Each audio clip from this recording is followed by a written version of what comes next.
So meron dito mga katropa na Honda Beat. Ang problema ng motor ni boss, palyado. At pinagawa niya na daw ito sa kasa. Ngayon ang ginawa ng kasa, nagpalit sila ng fuel filter, fuel injector, at palyado pa rin yung kanyang motor. Sabi nung mekaniko sa ibang shop pero hindi niya ginalaw, parang chinek lang, tinignan lang. Sabi niya TPS na yung problema. Ngayon si boss kasi medyo nadala na dahil nagpalit na ng fuel injector at nagpalit na ng fuel filter. Ngayon iniisip ni boss kung mapapalit siya ng TPS na hindi pa chinecheck kasi hindi naman chinek nung mekaniko na nagsabi. Ngayon kung bibili daw ulit siya ng TPS na hindi pa chinecheck, baka daw masayangan lang siya. Kaya dinala sa atin sa shop para mag-second opinion kung ano ba talaga yung problema ng motor ni boss at kung ano yung dapat palitan. Ang gagawin natin dito, tatanggalin muna natin yung kanyang upuan at titignan natin kung ano yung talagang problema ng motor ni boss. Mga katropa, papalo naman ang ating Facebook page, Jad Allen Motorcycle Electrical Shop, Lingayen. Kung gusto nyo namang magpagawa sa akin ng personal sa pagwawiring, isearch nyo sa inyong Google Map ang Jad Allen Motorcycle Electrical Shop, Lingayen, Pangasinan.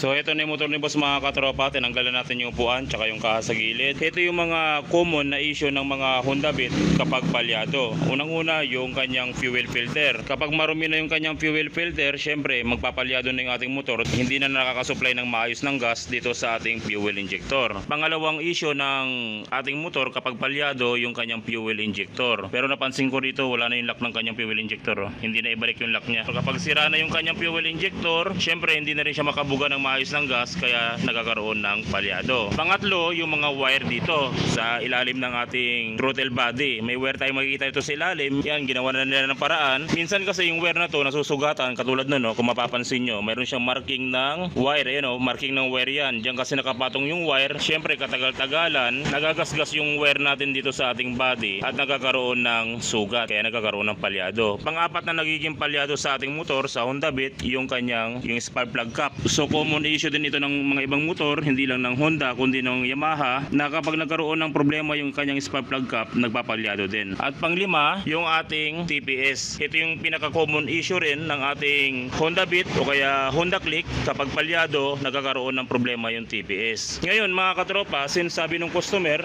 sa kasa nagpalit na sila ng fuel filter, nagpalit na sila ng fuel injector, so hindi na natin yan gagalawin kasi kasa naman yan at madali lang naman ikabit yung fuel filter. So ang gagalawin natin dito mga katropa, ang magiging troubleshoot natin dito, ang pinaka main na goal natin, aalamin natin kung may sira yung kanyang TPS. Yung TPS, nakikita yung kanyang kondisyon doon sa diagnostic tools. So kung sakaling wala kayong diagnostic tools, ituturo ko sa inyo kung paano yung tamang pag-check nito para masabi natin kung sira o hindi pa yung kanyang TPS. Lilinisan na rin natin yung kanyang throttle body. Baka mamaya carbon na yung kanyang throttle body. So ito yung throttle body ni boss mga katropa, medyo may karumihan na, carbon na yung kanyang throttle body. Tapos dito naman kung mapapansin nyo, masyadong carbon na. Tapos yung TPS, i-check natin mga katropa yung TPS ni boss. So ito na mga katropa yung TPS ng ating Honda Beat. Yung pag-check ng TPS ng Honda Beat, pwede nyo rin itong gayahin sa mga Honda Click 125 at Honda Click 150, version 1 at version 2. Version 3, hindi ko pa nasisilip yung kanilang TPS pero malamang parehas lang yan sa version 3 ng Honda Click. Kung sakaling wala kayong diagnostic tools para ma-check natin ito, yung ating TPS kung okay pa, gagamit tayo dito ng multi-tester. Ito yung multi-tester natin. So pwede rin kayong gumamit ng multi-tester na katulad nito. Kahit anong multi-tester pwede nyo gamitin, walang problema dyan. Para ma-check natin kung may problema yung ating TPS, ang gagawin natin, yung TPS dapat ganito yung pwesto ng inyong TPS kapag nag-ayos kayo, nakaganito. Yung butas ng ating lagayan ng tornilyo nakalagay sa bandang kanan at dapat itong ating slot, yung pinapasukan doon sa mismong throttle body, hindi nakaganyan, hindi nakaganyan at hindi nakaganyan. Dapat ang pwesto niya isagad nyo pa ganito. Naka-align siya dito sa butas ng ating tornilyo. So kapag ganito siya, naka-align siyang ganito, ibig sabihin yung throttle natin nakasarado kapag ganyan yung kanyang alignment. Kapag nakaganito naman siya, ibig sabihin yung throttle natin naka-full throttle, nakabukas. Yan yung kanyang pwesto. Ngayon, kapag i-check natin nito, syempre isasarado natin yung throttle kaya i-align natin na ganito. So pagkatapos nyong maialay na ganyan, dito naman sa pin, dito mayroon kayong makikita tatlong pin. Ang kailangan natin na pin dito ay yung gitna, ito, tapos yung kanan na pin. Yan yung mga kailangan natin. Lalagyan natin ng wire itong dalawang to, yung gitna na pin at yung pin sa bandang kanan. So eto na mga katropa yung ating TPS. Nilagyan natin ng wire yung bandang gitna ng ating pin at yung bandang kanan ng ating pin. So pagkatapos nating lagyan ng wire mga katropa, ang susunod na gagawin natin, gagamitan natin siya ng multitester. So ang unang gagawin natin mga katropa, yung dalawang probe ng ating multitester, ilalagay natin dito sa dalawang wire ng ating TPS. So hindi na importante rito kung saan mapupunta yung kulay pulang probe at black na probe. Wala itong polarity. Pwedeng ganito or pwedeng ganito yung kanyang style. So walang problema dyan. Pagkatapos natin mailagay yung probe ng ating multitester sa wire ng ating TPS, ang susunod natin dito naman tayo sa ating multitester, meron tayong makikita rito 2 k ohms, 20 k ohms, tsaka 200 k ohms. Kung mayroong 6 k ohms, mas maganda kung doon yung ilagay sa 6 k na ohms. Pero sa akin 2 k ohms, kaya ilalagay ko siya sa 20 k. Or pwede ring 200 k. Walang problema dyan kahit saan nyo ilagay. 200 k ohms, walang problema. Ngayon, kung makikita nyo mga katropa, sarado yung TPS natin o yung ating throttle bodies. Kung mapapansin nyo sa ating multitester, meron siyang reading na 4.8. Ang function kasi ng TPS mga katropa, para itong labanan ng ohms versus volts. Ibig sabihin, kung mas mataas yung ohms mo, yung volts mo mas mababa. Pero pag bumaba yung ohms mo, tumataas yung voltahe. Ganun yung function ng ating TPS. Yung TPS kasi mga katropa, siya yung voltage sensor papunta doon sa computer box para i-command niya yung computer box na gaano kalaki yung volume ng gasolina na ibubuga ng fuel injector. Siya yung nagko-command. Kapag mataas yung ohms mo, sabihin nakasarado yung butterfly ng ating throttle body. Kapag mataas yung ating ohms, 4.8, at mababa yung voltahe. Habang bumubuka yung ating throttle body, bumababa yung ohms, tumataas naman yung volts ng ating TPS. Ganun yung function ng ating TPS. Ngayon, para malaman natin mga katropa kung sira yung ating TPS, kung mapapansin nyo, mayroon siyang 4.8 na reading. So, ibig sabihin, hindi nakakapasok yung voltahe natin kasi mataas yung ohms natin. Ngayon, kapag pinihit natin ito papunta sa kanan, ibig sabihin, parang binubuka mo na rin yung ating throttle valve. Ito, yung butterfly natin, parang bumubuka na rin yan kapag pinipihit mo pa kanan. Ngayon, habang pinipihit natin pa kanan, dapat bumababa yung ating ohms from 4.9, dapat pababa siya ng pababa habang dahan-dahan nating pinipihit. Okay, so try nating pihitin yung ating TPS. Dapat bumaba yung ating ohms doon sa multitester. So dahan-dahan nating pihitin pa kanan. Kung mapapansin nyo, bumababa yung ohms ng ating TPS habang iniikot natin. Habang pinipihit ko pa kanan, hindi siya tumatalon. Yan o, dire-diretso yung kanyang pagbaba hanggang 0.1. Ngayon kung sira na, halimbawa nasa 0.1 ka na, 0.2, bigla siyang tumalon na ganito, automatic magpapalyado yung motor mo kasi syempre tumaas yung kanyang ohms, biglang baba nung kanyang voltage. Yung voltage yung kailangan dito para magbigay ng signal doon sa computer box. So ulitin natin. So 4.9, pihitin natin pa kanan. Kung mapapansin nyo, bumababa yung ating ohms. Tuloy-tuloy lang yung kanyang pagbaba, hindi siya tumatalo na tumataas yung ohms niya.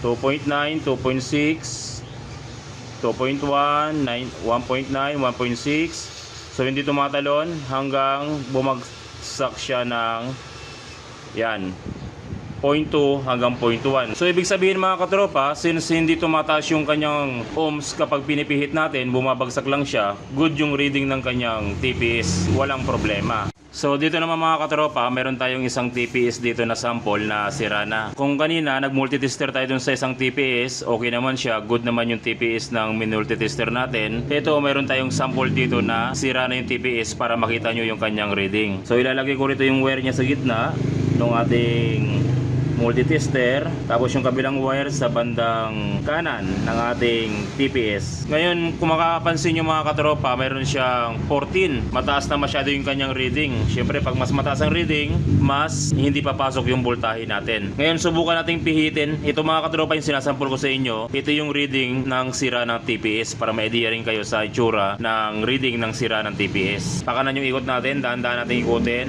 Ayan, nakita nyo, walang reading. Siyempre, pag walang contact, hindi rin gagana yung ating TPS. So, ikutin ko dahan-dahan. Makikita nyo 8, 6, 10. Yun, no? Tumalon sa 10. So, ibig sabihin nun, pag tumalon sa 10, tumaas yung kanyang ohms. Pag tumaas yung kanyang ohms, maharangan nyo yung volts. Kaya hindi papasok yung voltahe natin at magkakaroon ng palyado. Pero minsan, walang reading. Ayan, no? So, pihitin ko ulit pa kanan, dahan-dahan.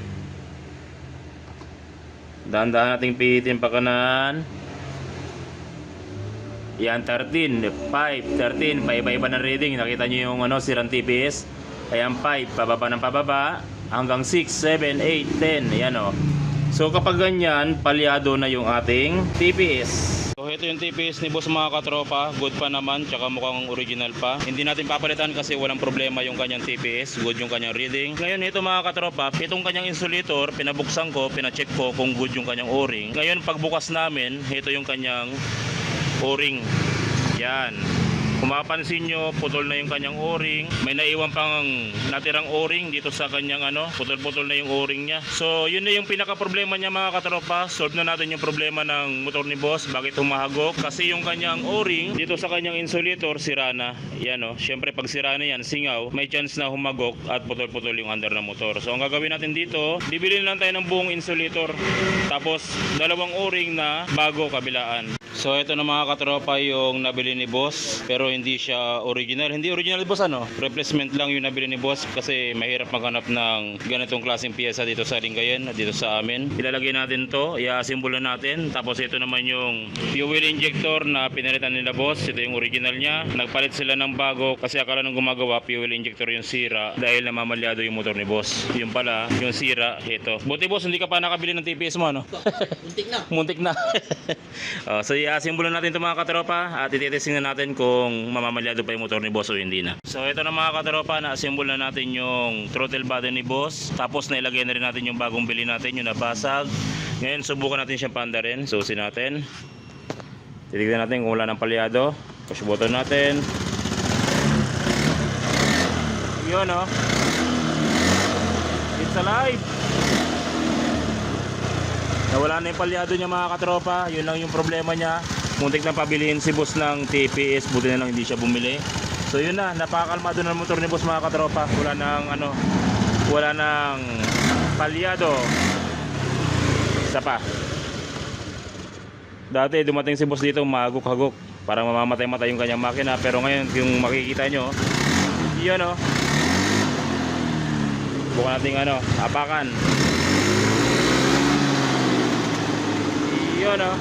So yun ang mga katropa kung paano mag-troubleshoot ng ganitong klaseng problema sa Honda Beat. Ang napaka-importante rito na i-troubleshoot mo ng mabuti para maiwasan gumastos ng malaki at maiwasan nating bumili ng piyesa na hindi naman kailangan. So yun ang mga katropa, maraming salamat sa walang sawang pagsuporta sa ating channel. Sana tuwing nanonood kayo ng ating video, marami kayo natutunan na gamit nyo sa inyong panghanap buhay o sa inyong pagdi-DIY. Maraming salamat mga katropa. God bless at ingat palagi sa pagwawiring.